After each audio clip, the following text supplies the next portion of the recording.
Paano kung ang kape mo sa umana, ang sagradong ritual na iyong isinumpa, ay tahimik na nananabutahe sa iyo? Paano kung ang tasang iyon ang sanhi ng iyong matinding pananabik tuwing alas 10 ng umaga? Isipin mo, maliit na pagbabago lang ang kailangan. Isang sangkap na halos tiyak na mayroon ka na sa bahay para gawing tunay na makinang pangsunog ng taba ang iyong kape. Isang sangkap na humaharang sa mga kinatatakutang pagbagsak ng enerhiya at pinapabilis ang metabolismo ng matagal. Lingid ito sa marami.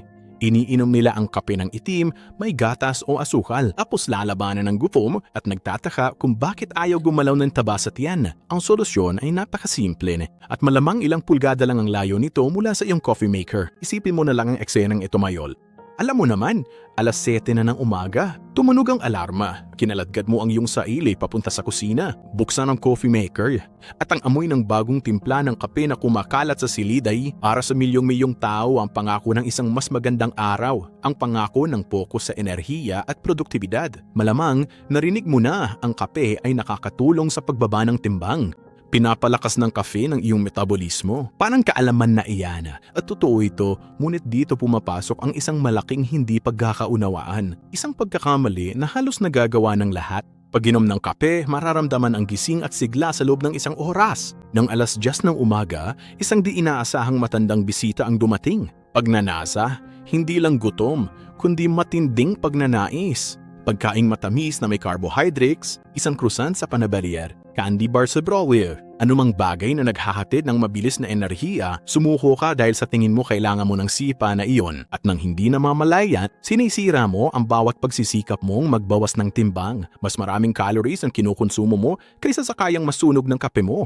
Ito ang nakakabaliw na parte na hindi naman talaga masamang kape. Sa kabilang banda, ang kape ay mabisang sandata sa pagbabawas ng timbang. Kailangan mo lang malaman kung paano ito gamitin ng tama dahil may simpleng trick, lihim na sangkap na pumuputol sa siklo ng mataas na enerhiya at pagbagsak ng pananabik ng tuluyan para malaman kung bakit epektibo ang trick na ito. Dapat nating suriin ang tunay na lagay ng iyong katawan. Kapag umiinom ka ng regular na ape, sa 3 yugtong biochemical, ang caffeine ay pumapasok sa dugo, pinasisigla ang nervous system, nagiging alerto ka at bumibilis ng bahagya ang metabolismo. Ikadalawang batas, itinuturing ng katawan ang biglaang enerhiya bilang stress.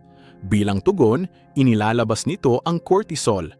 At ang cortisol ang nagsasabi sa katawang maglabas ng glucose sa dugo. Bilang paghahanda sa inaasahang sitwasyon, tumataas ang asukal sa dugo. Ika-3 yugto, ang pagbagsak. Ang mataas na asukal ay nagpapalabas sa lapay ng maraming insulin para ilipat ito patungo sa mga selula. Ang problema ay na madalas itong mag-overreact at maggawa ng sobrang insulin. Ang resulta ay hindi basta-basta bumabalik sa normal ang asukal sa iyong dugo. Bumagsak ito sa sahig at ang mababang asukal sa dugo ay ang senyales ng alarma ng iyong utak. Emergency crisis sa enerhiya, kailangan natin ng gasolina. Iyon ang sandaling lumilitaw, ang matinding pagnanasa. Kaya hindi ka mahina ang loob. Niloloko ka lang ng katawan, pero isiping mapipigilan ang prosesong ito. Isipin na ang kape ay magbibigay sa iyo ng lakas at patatagin ang iyong asukal sa dugo ng sabay. Iyon mismo ang posible na may isang sangkap na talagang naunawaan ng agham nitong mga nakaraang taon lamang. Isang sangkap na nagpapalakas sa lahat ng positibong epekto ng caffeine at pinapatay ang mga negatibo. Bago ko ibunyad ang sikreto, ipapaliwanag ko kung bakit epektibo ang kombinasyong ito dahil sa thermogenesis. Ang thermogenesis ay ang paggawa ng init ng iyong katawan habang nagsusunog ng calories. Ang caffeine ay nakakapagpasigla sa thermogenesis, pero sa ating sikretong sangkap, may mangyayari. Ito ay synergistic effect. Ang 1 plus 1 ay hindi lang 2. Dahil dito, pinapalakas ng 2 sangkap ang isa't isa, kaya ang calorie burn mo ay tataas ng 20% ng ilang oras. Pero kalahati pa lang man kwento yan. Ang talagang nagpapapabago sa laro ay ang pagkontrol ng asukal sa dugo. Ang ating sangkap ay may kahanga-hangang kakayahan. Pinapaganda nito ang insulin sensitivity, kaya mas konting insulin ang kailangan para makontrol ang asukal sa dugo at iwas sa roller coaster ng blood sugar. Walang biglang pagbagsak, magiging matatag ka, matagal na enerhiya at mawawala ang mga pagnanasa. Binabago nito ang iyong kape para hindi ka na mag-crave, maging pampigil sa pagnanasa at kasabay nito ay pampalakas ng metabolismo.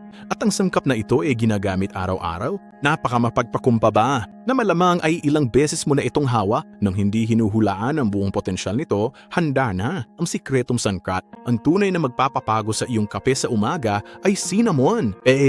Ordinaryong pulbos ng kanela mula sa iyong spice rack. Parang naririnig ko na ang iniisip mo, cinnamon. Ang sahog ni Lola sa apple pie ay mabisang pampapayat.